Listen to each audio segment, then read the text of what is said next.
Hi everyone, I Moumita. Welcome back to my channel. आज আমি share করব পনির মশলা।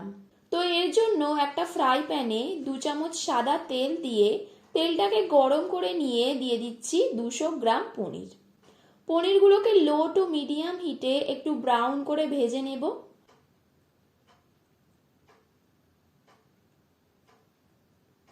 পনিরগুলো 2 থেকে 3 মিনিট পর ভালোভাবে ভাজা হয়ে গেছে। এবার এগুলোকে তুলে নেব। এরপর আরও 2 চামচ তেল দিয়ে তেলটাকে গরম করে নিয়ে দিচ্ছি একটা শুকনো লঙ্কা, একটা তেজপাতা, গোটা গরম মশলা, সাথে হাফ চা চামচ গোটা জিরে।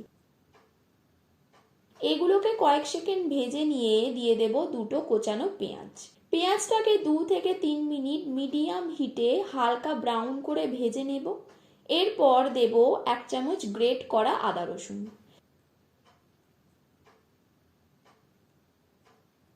এটাকেও 1 মিনিট ভেজে নেব যতক্ষণ না রসুনের কাঁচা গন্ধটা চলে যাচ্ছে। এরপর দিয়ে দেব দুটো কোচানো টমেটো। টমেটোটা দেওয়ার পর কয়েক সেকেন্ড ভেজে নিয়ে দিয়ে দেব 1 চা চামচ নুন।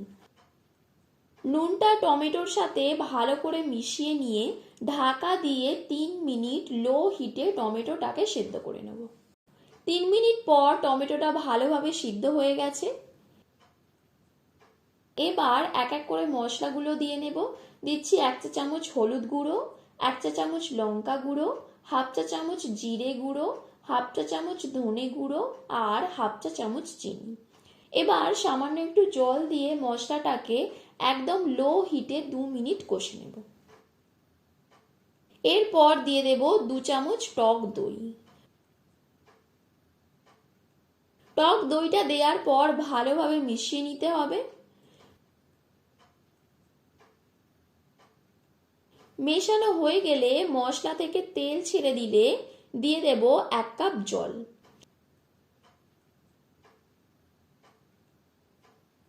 এবার জলটা ভালো করে মিশিয়ে নিয়ে জলটা একবার ফুটে এলে দিয়ে দেব ভেজে রাখা পনির।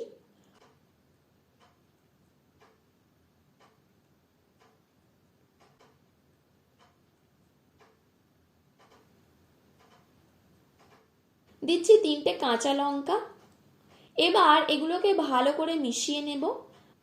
5 থেকে 6 মিনিট মিডিয়াম হিটে ফোটানোর পর জলটা কমে একটু ঠিক হয়ে এলে 1 চা চামচ গরম মশলা আর সামান্য ধনেপাতা ছড়িয়ে নামিয়ে নেব।